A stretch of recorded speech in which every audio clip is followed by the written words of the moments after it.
Folks, I wanted to put a trigger warning in here. I'm going to be talking today about my experience with self-harm as well as suicidal ideation, my time in psychiatric unit. And these things can be very distressing, and to me as well as to any of you.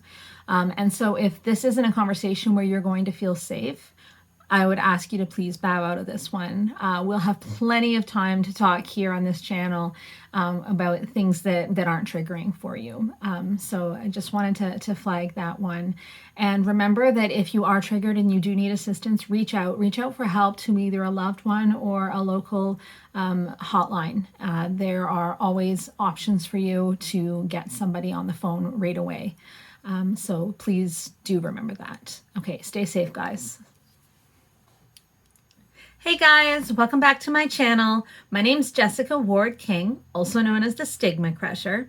And here at this channel, we deal with issues of mental health and mental illness from my twin perspectives as a person with bipolar II disorder and a person with a PhD in experimental psychology. If that sounds like your jam, you are in the right place. I would encourage you to hit that subscribe button. And if you want to be notified every week when I post, hit that notifications bell as well. Almost forgot what it was called. And I guess with that, it is time to start crushing stigma for this week. So guys, I thought this week that we would do a little bit of a get to know you kind of piece. So it's mostly a get to know me since I'm the one with the camera right now. But I also hope that it's the opportunity to get to know some of you a little bit too. If you could post in the comments below anything that you want to tell me about your story. But as I said, I thought I'd do a little get to know me about me, just a little bit about where I'm coming from, what my past is with my mental illness, what my perspectives are now going forward. Not a huge long one, don't worry, you won't be here for my whole life story, but we'll just give it a good start. So let's get into it. So I'm very clearly white, fairly privileged, middle class when I was growing up. I have a nice home that I'm living in now. I have a nice car that I drive. I have a lovely family, a wife and a son. I am working, living the dream. You know, I'm successful in all those ways that our society tells us matter. And yet I am struggling with a serious, recurrent, and relapsing illness, bipolar II disorder. It is savage on my life. It tries to destroy everything that I have and everything that I hold dear. But let's go back to the beginning of the story, when I first started noticing symptoms of mental illness. I was a young teenager, and it was almost romanticized at that point, kind of like the emo goth situation, where I was feeling these feelings of despair, but you know, like that's just how it is, man, and you know, karma will get you in the end kind of situation. The reason that I never got any help was I didn't seek any because I was too darn successful. And I'm using successful in these kind of air quotes because how can you be successful while you feel like your soul is being destroyed? That was the situation though. And yet I was getting the grades. I knew I wanted to go to school, so I had to get the grades to get the scholarships. So I worked really hard and got the grades. And so I thought, my parents thought, my teachers thought, well, you know, she's clearly struggling, but she's doing okay. In fact, I was doing better than okay. I was doing really, really well at school. And so none of us thought that it was something wrong that needed to be fixed. That's enough air quotes for my life, but in any case. And so I just struggled through. I struggled through high school, and by the time I got to university, I was in a pretty bad way. My mood disorder was really apparent at that point. I was at university just the kind of the very first month I was there, and I was sleepwalking. I had always sleepwalked, but never so much as when I'm depressed. And I was sleepwalking into other students' dormitories. So you know that that was not going to be an okay thing to happen. The second time I did it, and you know the situation in university, if the socks on the doorknob and all that kind of thing, and there I was just sleepwalking right on into other people's rooms. And so the folks at the university had me sent to the sleep clinic, obviously, to a neurologist, make sure there's nothing, no tumor, nothing wrong with my brain, and to a psychiatrist. So I hurried up and went to the sleep study. It was fine. I was, sleepwalking. We kind of knew that. Not really much of a treatment for sleepwalking, at least not at that time. So that went kind of under the radar. And I went to the neurologist. And you know what? I was thrilled to be going to the neurologist because I was also struggling with headaches, with migraines, which we didn't know at that time, but we know now my migraines and my depressive episodes coincide like none other. And so I was having these really bad migraines and they'd gotten worse. So the neurologist said, well, there's a treatment for it. It's an antidepressant. It's an older class of antidepressant, and I was like, nope. No psychiatric drugs for me. I am not crazy. Because of course, I thought that if you were being treated with psychiatric drugs, that meant you were crazy. And the guy said, no. It's an off-label treatment for the migraines, and it's low dose. It's nothing for depression. Don't worry. And I said, are you sure? Low dose, off-label. Yes, off-label. Okay, so I started taking these. And the first kind of low dose didn't do it for the migraines. So I went up, and I went up, and I went up. And eventually I was on a pretty high dose of this older class of antidepressant, but it was for migraines in my mind. It also had the knock-on effect of lifting my mood sufficiently that I got through my undergraduate degree in university. So I never made it to the psychiatrist, not until the end. Not until 4 years later, the end of university, this high dose of the old style antidepressant was no longer cutting it. My muscle memory, my mental illness was ramping up. But I didn't know it because I was continuing to be successful, you see. I was not sleeping. I was eating too much because, of course, that's the way that my mood disorder goes, is that I eat too much, not sleep enough. I was sad. I was crying for, love songs on the radio. I was having trouble with concentration, but damn it, I was going to do well. I was going to get the grades and get the scholarship and go to do my graduate work in university. And so I probably spent twice as much time as most people to do the same thing, but I kept doing it. And so by the very end, it was really obvious that I was struggling. And so I went, okay? I went to see the psychiatrist at the mental health clinic on campus. I think I went mostly just to confirm that I did not have mental illness, because I went into this appointment and I told him my symptoms, and then he said, so do you think you might be depressed? And I said, no. I now have a bachelor's degree in psychology. I know what depression is. I have volunteered at soup kitchens with people with mental illness, okay? I know what depressed looks like. I am not depressed. I am too successful. And there you had it. That was my position. And so the psychiatrist said, well, you can get your degree and things, but still be struggling and still not be feeling your best. But there are ways that we can help. No. I said, I'm doing well. I'm doing fine. I'll make it through. And he said, well, why don't you make another appointment then to see me? And I said, okay. And I proceeded to not do that, of course, because that was really difficult for me. He was threatening me with the diagnosis of a mental illness, which I could not have. And something that I think really contributed to this whole issue with me was that I was doing my degree in psychology. And so it's like with doctors who are terrible patients, or engineers who fix stuff in their house with duct tape and chewing gum. I was studying amongst all these, PhDs in psychology and even some psychiatry that were there. And there's a bit of a stigma, a lot of a stigma, big lot of stigma amongst mental health professionals against mental illness. And so I think I was no mental health professional, but I was picking up on that stigma that is so apparent, where people would say things like, oh, well, I hope they get themselves together because they'll never make it in academia if they've got mental illness. Oh, people with depression can't be successful academics, they can't handle the pressure.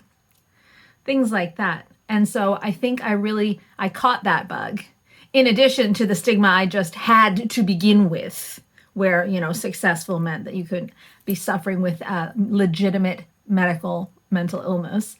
I know, right? But that is what I thought. And so that was, I think, where I was at that point.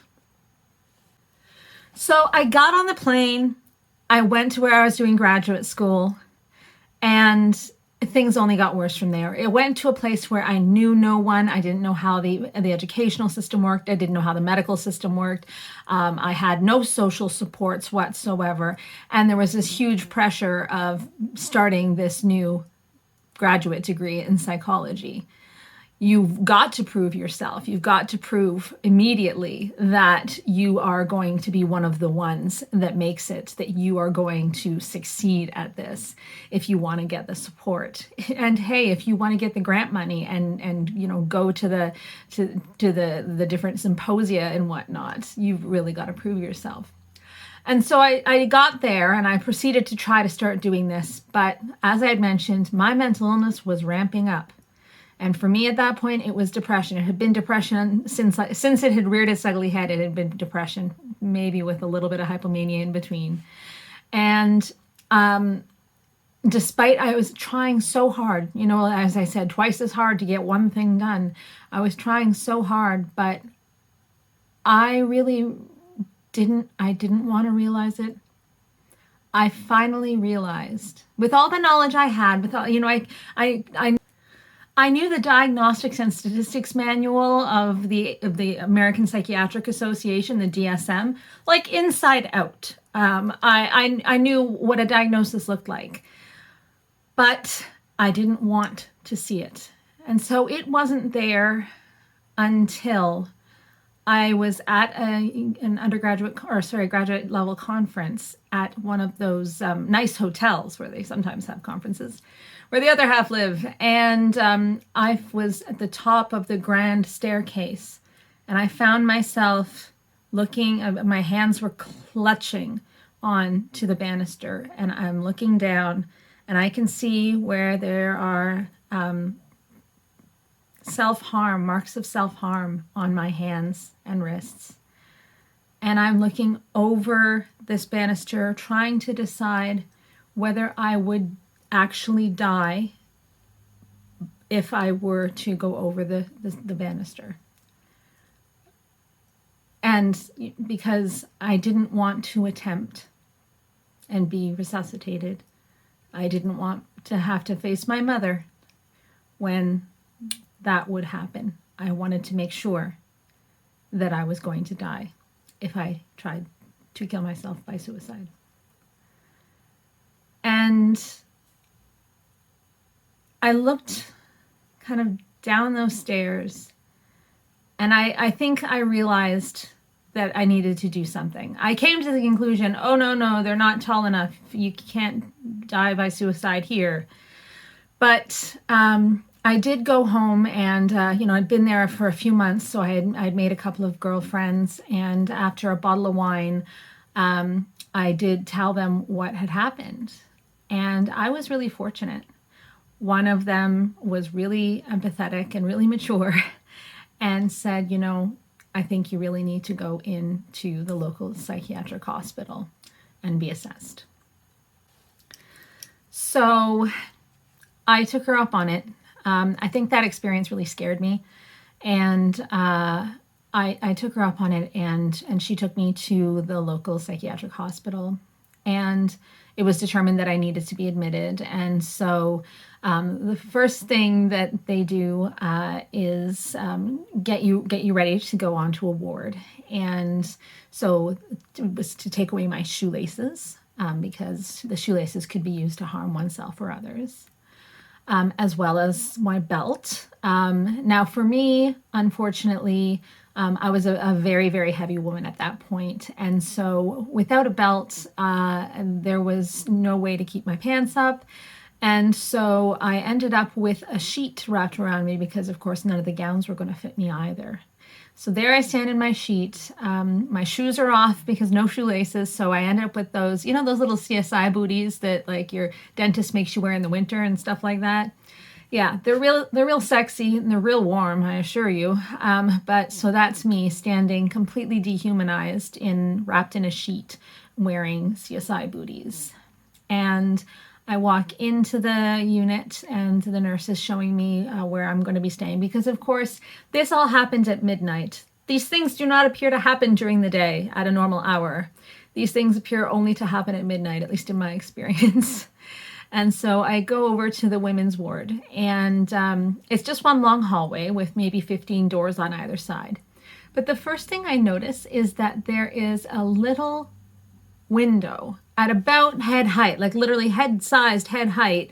And I immediately think, oh, there's a window in my door, but then I see, oh, there's a curtain. Oh, how fortunate, I think to myself. This way, when I want to come out of my room, I can look out and see if there are any crazy people in the hallway before I exit my door. Which is genius, Jessica, except for that, of course, the little window covering is on the outside of your window. And it's there so that the staff can look in every 10 minutes or so to check on your well-being. So in I go, realizing I'm now half naked and realizing that I now have a window in my door and anyone could look in at any time. This is feeling real human to me. And I sit down on the little cot. Of course, they've given me medication, but I'm running on complete adrenaline and it's not going to kick in for a little while. And I'm looking over and there's a little mirror and sink combo in the room. Bathrooms are separate, but there's like a mirror sink combo in the room, which was really common for the area that I was working in. So I'm looking at this sink and mirror combo and I notice a few things. One of them is that the mirror is just kind of sort of polished metal. There's no glass on it, of course, because you could harm yourself or others with the glass. But then the sink and faucet situation, so the sink was more like, how normally you'd be like a bowl kind of situation. It was more like a plate. It was so thin. And I found out later that that's because a human adult can drown in less than 2 inches of water. So the sink was there to keep me safe. And then the normal kind of tap and faucet that you would expect, coming out of the wall so that you could wash your hands.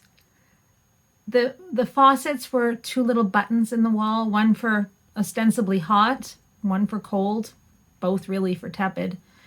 And the faucet that I'm trying to stick my hands under to wash is really just a little hole in the wall, and the water comes out. Not very much of a stream at all. During my time on that ward, I came to understand a few things, but this piece really hit me hard and stuck with me. It was the piece where there's an entire industry of engineers and creators and people selling the product and people packaging the product and an entire manufacturing organization just for these kinds of things that were there to keep people in psychiatric hospitals safe from harming themselves. And I was one of them. And it was when I realized that I had a mental illness. I was, as I told myself at the time, crazy. You might think that would be liberating, or that it would be an impetus to take action, to really get a hold of my health and take control of my life. But it wasn't. Because I had spent my whole life stigmatizing mental health and mental illness. I had listened to what society says about mental health and mental illness. I had myself internalized it. I'd listened to what all the organizations around me talked about mental health and mental illness, like my churches or my educational organizations and institutes.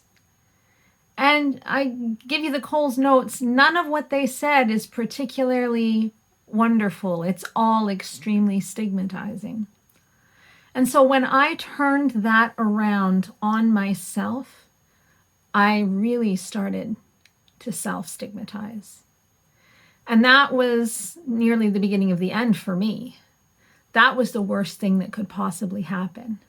Not only was I dealing with the illness that I'd been dealing with all along, but now I was applying that shame, that guilt, that fear, that rage, all towards myself. Those pieces of stigma were now being applied by me, on me, and I couldn't get away from it because it was in my own head.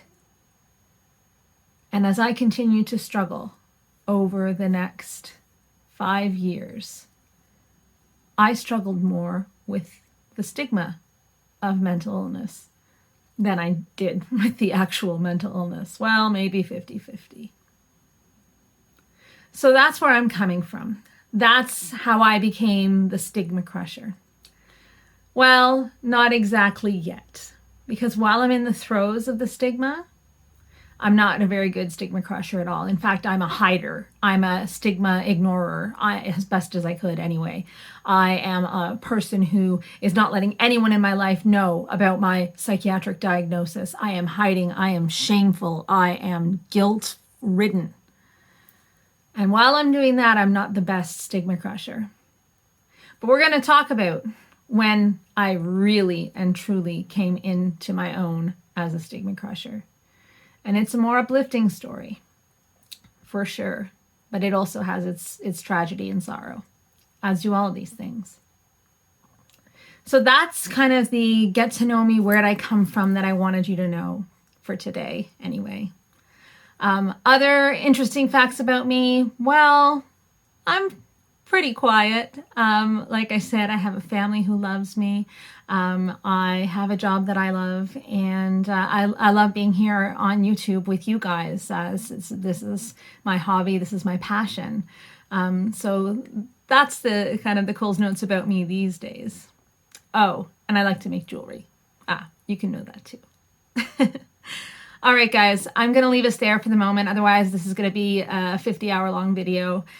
So stay well. Remember, if something in this video has triggered you or you're not feeling well, please get in contact with your support persons, or use an online or a call-in service to chat, because nobody needs to be alone.